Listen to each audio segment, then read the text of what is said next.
আসসালামু আলাইকুম প্রিয় ভাই বোনেরা, প্রিয় শিক্ষার্থী ভাই বোনেরা, আশা করি আপনারা সবাই ভালো আছেন। কে কোথা থেকে দেখতেছেন ভিডিওটি অবশ্যই ভালো লাগলে একটি কমেন্টস এবং কি আপনার বন্ধুদের সাথে শেয়ার করবেন। আপনারা ঠিক ভিডিওতে ক্লিক করেছেন। তো প্রিয় ভাই বোনেরা, আপনারা দেখতে পাচ্ছেন আমি যে বাংলাদেশ শিক্ষা সহায়তা, যে প্রধানমন্ত্রী শিক্ষা সহায়তা ট্রাস্ট, এই ট্রাস্টের ওয়েবসাইটে আছি। আর নোটিশে কি প্রকাশ করেছে আমি সম্পূর্ণ বিস্তারিত আপনাদের সাথে আলোচনা করব।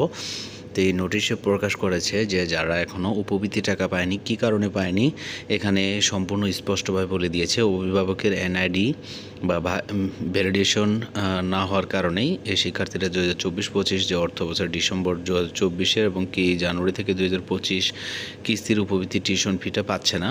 এটা হচ্ছে মেইনলি সমস্যা হচ্ছে অভিভাবকের এনআইডির কারণে। এবং কি অনেক অভিভাবক আছেন যে শিক্ষার্থী যখন ভর্তি হয় তখন এনআইডি কার্ড দিয়েছে তার আত্মীয় স্বজনের কিংবা ভাই বোন যারই হোক, কিংবা যখন সে রেজিস্ট্রেশন করে মানে নগদ অ্যাকাউন্ট বা বিকাশ অ্যাকাউন্ট দেওয়ার সময় সেই এনআইডি কার্ডটি আরেকজনের মানে মিসম্যাচ হওয়ার কারণে এই প্রবলেমটা যতটুকু সম্ভব দেখা দিয়েছে। তো প্রিয় শিক্ষার্থী ভাই বোনেরা, আশা করি আপনাদেরকে বুঝাইতে পেরেছি যে যারা এখনও উপবৃত্তি টাকা পাননি বা অনেকেই পেয়েছেন, এটা হচ্ছে একটা এনআইডি প্রবলেমের কারণে।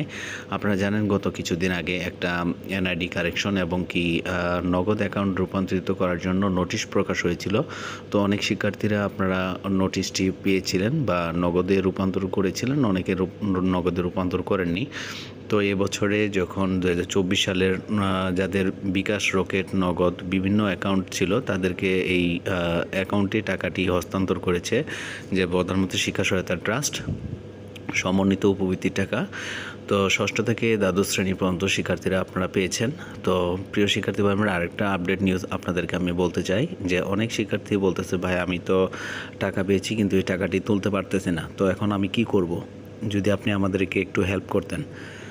একটি পরামর্শ দিয়েছি, যে পরামর্শটি আবারও বলি যে আপনারা যে অ্যাকাউন্টে টাকা ঢুকেছে, অনেকের বিকাশে ঢুকেছে, অনেকের নগদে ঢুকেছে। বিকাশ যাদের অ্যামাউন্টটা ঢুকেছে 1200, 2100, যার যত টাকা অ্যামাউন্ট ঢুকেছে, তো তারা বিকাশে লেনদেন করতে পারতেছে। কিন্তু নগদে ইদানিং এখন যে প্রবলেমটি হচ্ছে সেটা হলো তারা অ্যাকাউন্ট থেকে টাকা তুলতে পারতেছে না। তো মেইন সমস্যা হচ্ছে আপনার নগদের টাকাটি এই সার্ভারের কারণে আপনারা টাকাটি তুলতে পারতেছেন না। তো প্রিয় শিক্ষার্থী ভাই বোনেরা, আপনারা নগদ কাস্টম কেয়ার যে আছে সেখান থেকে একটু ফোন দিয়ে বিষয়টি ক্লিয়ার হয়ে নেবেন যে আসলে কী কারণে এই টাকাটি আপনি তুলতে পারতেছেন না।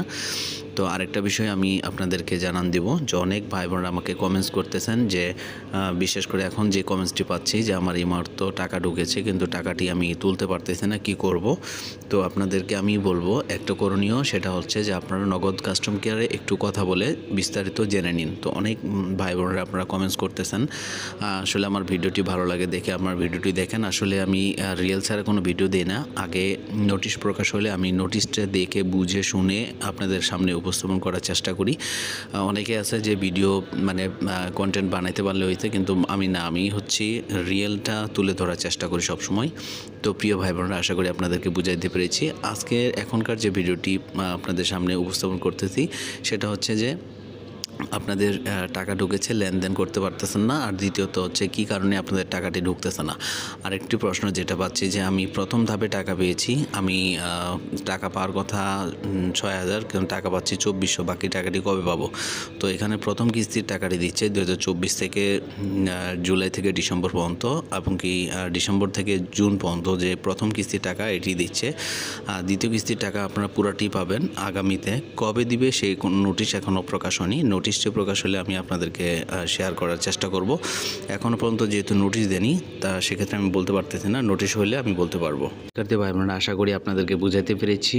আপনারা নিশ্চিন্তে থাকেন, যাদের টাকা ঢুকেছে আপনার টাকাটি যেহেতু ঢুকেছে। আর বিশেষ করে একটা সতর্ক করব, যেটা হচ্ছে যে অনেকেই এখন প্রতারক বের হয়েছে যে আপনাকে একটা ভুয়া মেসেজ দিয়ে আপনার কাছ থেকে টাকা হাতিয়ে নেওয়ার চেষ্টা করবে। আপনারা সর্বপ্রথম আগে আপনার মেসেজটি চেক করবেন। মেসেজের ভিতরে যদি টাকা আসে পরে আপনি ব্যালেন্স চেক করবেন। ব্যালেন্সের ভিতরে টাকা ঢুকলে সাথে সাথে ক্যাশ আউট করে নেওয়ার চিন্তা ভাবনা করবেন। তো প্রিয় ভাই বোনেরা, আশা করি বুঝাইতে পেরেছি। ভিডিওটি কেমন লাগলো অবশ্যই চ্যানেলে কমেন্টস করে যাবেন। আর আপনার যদি কোনো জানার থাকে বা মতামত জানার থাকে অবশ্যই চ্যানেলটিতে একটি কমেন্টস করবেন, আর আপনাদের বন্ধুদের কাছে অবশ্যই শেয়ার করবেন। দেখা হচ্ছে আপডেট কোনো ভিডিও নিয়ে। সে পর্যন্ত ভালো থাকুন, সুস্থ থাকুন। আসসালামু আলাইকুম।